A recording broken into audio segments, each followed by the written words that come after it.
গোপন পাপ কি? সবচেয়ে হালকা এবং মিজানের পাল্লায় সবচেয়ে ভারী হবে গোনার দিক দিয়া এই মোবাইল রহমতুল্লাহি আলাই, professor Google, TikTok, YouTube, Facebook, যুব সমাজ ধ্বংস হয়ে গেল। আমি কি হাসার জন্য বলছি? এই মোবাইলের কারণে আমি ছোট্ট থেকে যখন দাড়ি হয় নাই, 2-4টা দাড়ি গুনে গুনে হয়েছে, তখন থেকে খতিব এবং ইমাম আলহামদুলিল্লাহ এই পর্যন্ত যতগুলি সংসার ভেঙেছে, বিবাহ দিয়েছি 200-র উপরে, তার মধ্যে 100-150 সংসার ভাঙছেই এই মোবাইলের কারণে। কার মেয়ে কার সাথে যায়, কার বউ কার সাথে যায়, কোনো ঠিক ঠিকানা নাই। এই মোবাইল থেকে আমরা সাবধান নিজেরাই হতে পারি না। আর এটার এডিক্টেড বাচ্চারা এমন হয়ে গিয়েছে, কিছুদিন আগেই খবর দেখলাম উত্তরায় একটা বাচ্চা সুপারম্যান দেখতো আর ভাত খাইতো, স্পাইডারম্যান দেখতো আর ভাত খাইতো। বাচ্চা তো ছোট মানুষ, ওর শার্প বেদা, কচি হৃদয়। ও দেখছে যে আমি যখন লাফ দিব সুপারম্যান আমাকে বাঁচাবে, স্পাইডারম্যান আমাকে বাঁচাবে। 7 তলার উপর থেকে লাফ দিছে, বাচ্চাটা পড়ে তাৎক্ষণিক স্পট ডেড। এই দোষ কার? বাবা মা আমরা যারা, বাবা একদিকে মা একদিকে, বাচ্চার হাতে একটা ফোন, রাত্রবেলা ঘুমায় না, না ঘুমাতে ঘুমাতে চোখের নিচে কালো দাগ পড়ে গেছে। যুবকরা আজকে আর যুবক নাই, বৃদ্ধ হয়ে গেছে। 50 বছরের বৃদ্ধ, বৃদ্ধ বলা যাবে না, ওল্ড ম্যান। এই 50-60 বছরের ওল্ড ম্যানদের যে এখন পাওয়ার আছে, আমার মনে হয় এখন যুবকদের ওই পাওয়ার নাই। কারণ নেটিজেনরা দেখতেছি, আমরাও তো মোটামুটি ইন্টারনেট ঘাটাঘাটি করি, সব সুন্দরী সুন্দরী মেয়েরা কাকুরা দাদুরা চাচুরা নিয়ে যাচ্ছে। যুবকদের কপালে কোনো মেয়ে নাই। যুবক, তোমরা তোমাদের চরিত্র ভালো করো, তাকওয়াবান হও, গোপন গোনা কমায় দাও, ছোট্ট ছোট্ট গোনা কমায় দাও। যেই মোবাইলের স্ক্রিন মানুষের সামনে দেখা যাবে না, আমার যুবকেরা, ওই স্ক্রিন খেতার তলেও দেখা যাবে না, ঠিক কিনা? যেই স্ক্রিন মানুষের সামনে, এখন ঠিক কিনা বলে না ওরা, হুজুর এমন জায়গায় হাত দিলে নিজের দিনে কষ্ট পাইলাম। কষ্ট পাইলে তো করার কিছু নাই, আমার দায়িত্ব আমাকে পালন করতে হবে। আমি কি আপনাদেরকে জাতিকে সাবধান করব না? যদি দায়িত্ব পালন করতে হয় আমাকে বলতেই হবে। আপনার ছেলেটা বড় হয়েছে, কলেজে পড়ে, আপনি খোঁজ রাখেন, আপনার মেয়েটার খোঁজ রাখেন, তাকওয়াবান হন নিজে এবং আপনার আত্মীয় স্বজন, পাড়া প্রতিবেশী, ছেলে মেয়ে সবাইকে তাকওয়ার দিকে দাওয়াত দেন। আল্লাহ পাক রব্বুল আলামিন আমাদের সকলকে তাকওয়াবান হয়ে আল্লাহ পাক রব্বুল আলামিনের জন্য কোরবানি দিতে পারি, এই তৌফিক এবং এই খাস নিয়তে আমাদের কোরবানি আল্লাহ কবুল করেন। আমরা বলছি আমিন। মসজিদের মধ্যে আসার এবং বসার তৌফিক দান করলেন, এজন্য অন্তরের অন্তরস্থল থেকে কলিজা উজাড় করে সিংহ শাবকের মতো আমরা আল্লাহ পাক রব্বুল আলামিনের শুকরিয়া আদায় করছি, বলি আলহামদুলিল্লাহ। আল্লাহ পাক রব্বুল আলামিন আমাদেরকে কবুল করেছেন, তাও আবার ঈদুল আজহার দিনে। আপনি চিন্তাও করতে পারবেন না এই সময়ে কত মানুষ দুনিয়া থেকে বিদায় নিয়ে কবরের যাত্রী, ঠিক কিনা? এটা আল্লাহ পাক রব্বুল আলামিনের একটা বিশাল নিয়ামত। আমাদের মুয়াজ্জিন সাহেবের নানু আজকে 3টার দিকে মারা গেছে। ভাই, আপনি আমি শুইছিলাম, উঠে মসজিদে আসতে পারবো এরকম কোনো গ্যারান্টি আছে? কোনো গ্যারান্টি নেই। আল্লাহ পাক রব্বুল আলামিন কুরবানির যে বিধানটা আমাদের জন্য, ইব্রাহিম আলাইহিস সালাতু ওয়াস সালামের সুন্নাহ আমাদের জন্য, এটা কি করে দিলেন? আল্লাহ পাক রব্বুল আলামিন জায়েজ করে দিলেন, ওয়াজিব করে দিলেন। এটা কত বড় এবং কত মূল্যবান একটা বিষয়। আল্লাহ পাক রব্বুল আলামিন কোরআনের মধ্যে বলেন, লা ইয়ানালাল্লাহা লুহুমুহা ওয়ালা দিমাউহা ওয়ালাকিন ইয়ানালুহুত তাকওয়া মিনকুম।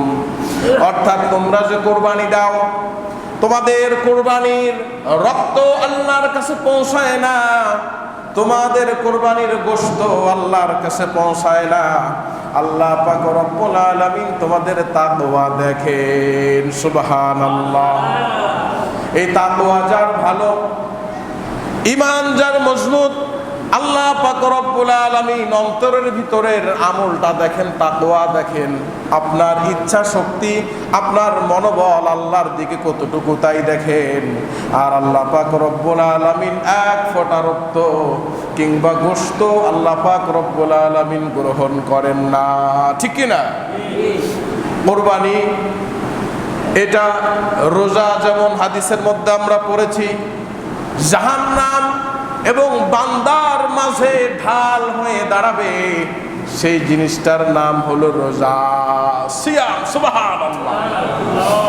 আর একটা জিনিস সেটাও আপনার জাহান্নাম এবং বান্দার মুখোমুখি হয়ে দাঁড়াবে, সেই জিনিসটার নাম হলো কুরবানি, সুবহানাল্লাহ। আল্লাহর হাবিব আসমান এবং জমিনের শ্রেষ্ঠ মখলুকাত বলেন, কারো যদি কুরবানি কবুল হয়ে যায় সেই মানুষটা কত সওয়াব পায় জানো?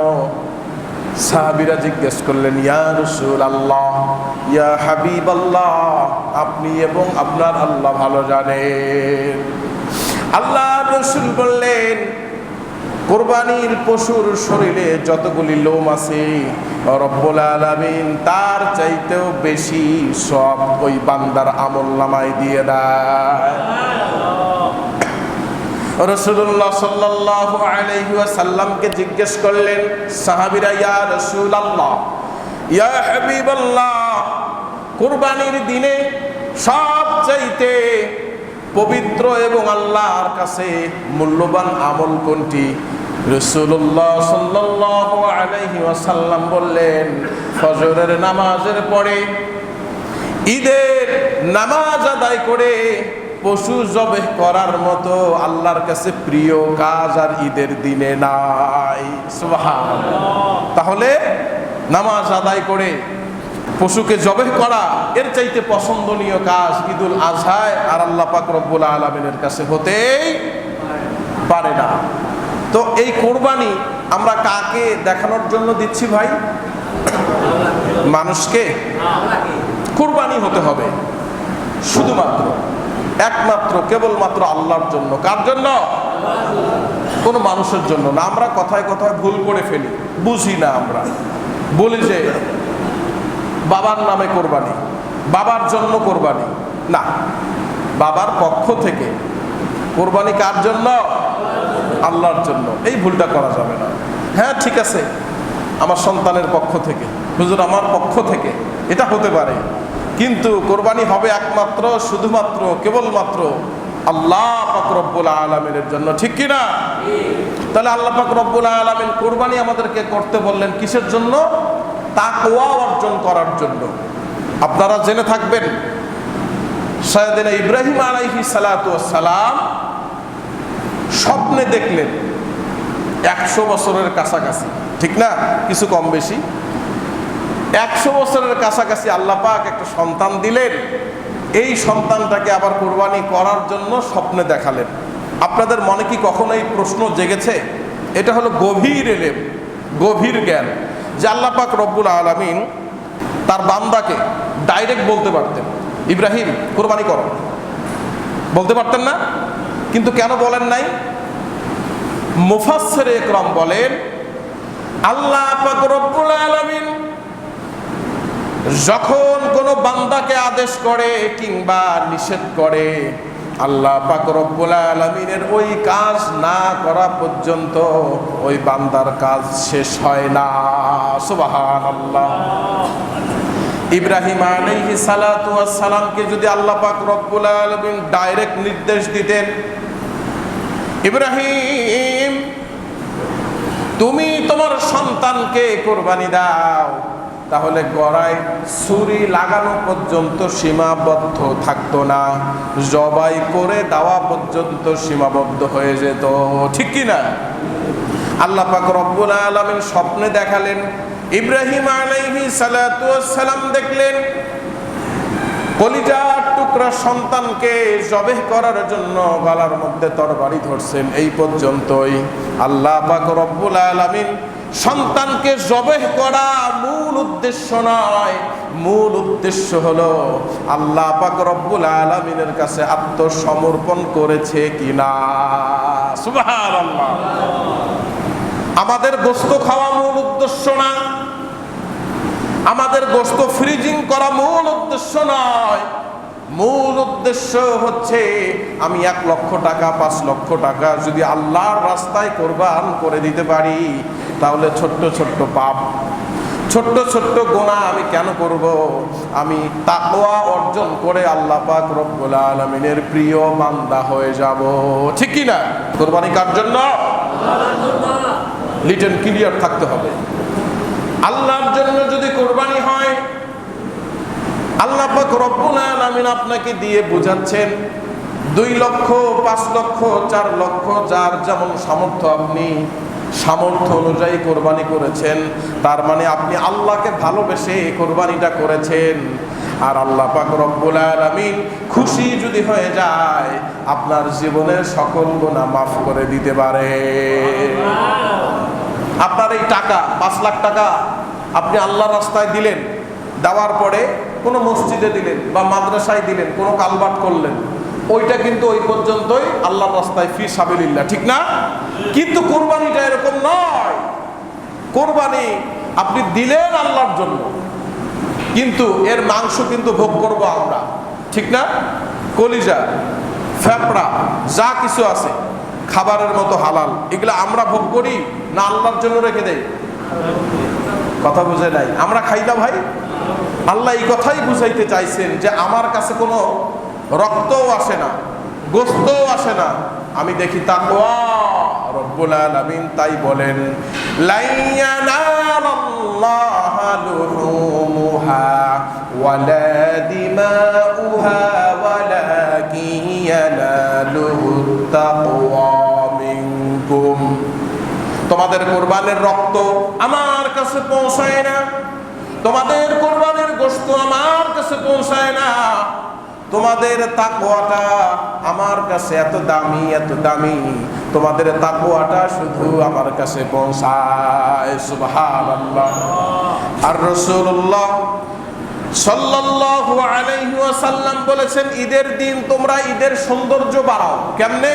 বেশি বেশি তাকবীর দাও, আল্লাহু আকবার, আল্লাহু আকবার, লা ইলাহা ইল্লাল্লাহু আল্লাহু আকবার, আল্লাহু আকবার, ওয়ালিল্লাহিল হামদ। সংক্ষেপে অনেক বড় প্রশ্নের উত্তর দিয়ে দিচ্ছি। এবার আমিরুল মুমিনিন খলিফাতুল মুসলিমিন হযরত ওমর রাদিয়াল্লাহু তাআলা আনহু উবাই ইবনে কাআবকে জিজ্ঞেস করলেন, উবাই ইবনে কাআব, তুমি বলো তো তাকওয়া কাকে বলে? তাকওয়া সম্পর্কে আমাকে একটু ধারণা দাও। শুনতেছেন? মারাত্মক একটা গুরুত্বপূর্ণ বিষয়। উবাই ইবনে কাআব বলল, আপনার প্রশ্নের উত্তর পরে দিব। পাল্টা প্রশ্ন করলেন, আমার একটা প্রশ্নের উত্তর আপনি দেন। কয়, আমি তো তোমাকে প্রশ্ন করলাম। কয়, আপনার প্রশ্নের উত্তর আমি আপনাকে দিয়ে দেওয়াবো, আপনি আগে আমার একটা প্রশ্নের উত্তর দেন। কয়, ঠিক আছে, বলো। উবাই ইবনে কাআব আমিরুল মুমিনিন খলিফাতুল মুসলিমিনকে জিজ্ঞেস করলেন। হযরত ওমর রাদিয়াল্লাহু তাআলা আনহু বললেন, মরুভূমির মধ্যে ক্যাকটাস গাছ, কাঁটাযুক্ত গাছের মধ্য দিয়ে কখনো আপনি হেঁটেছেন নাকি?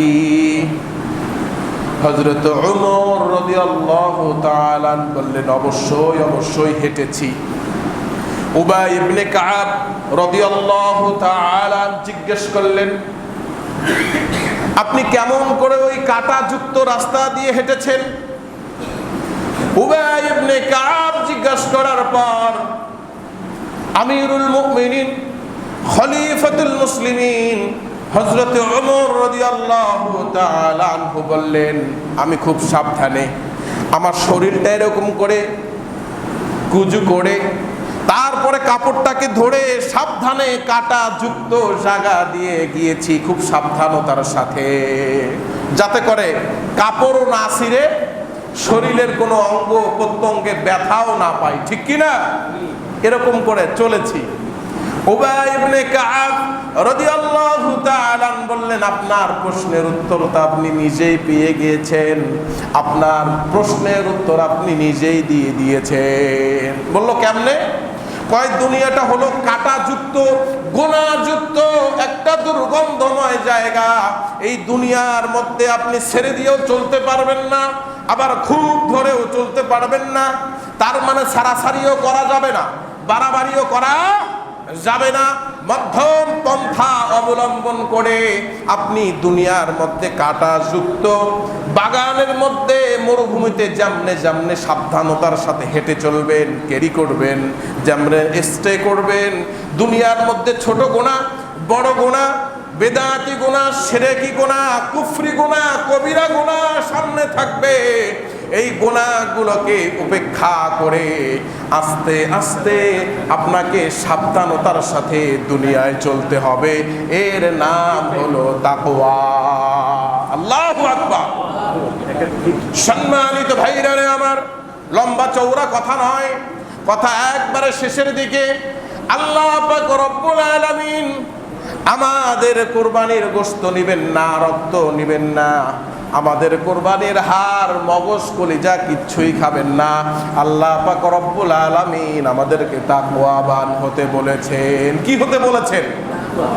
আর তাকওয়াবান হতে গেলে ছোট্ট ছোট্ট পাপ থেকে, গোপন পাপ থেকে আপনাকে হেফাজতে থাকতে হবে।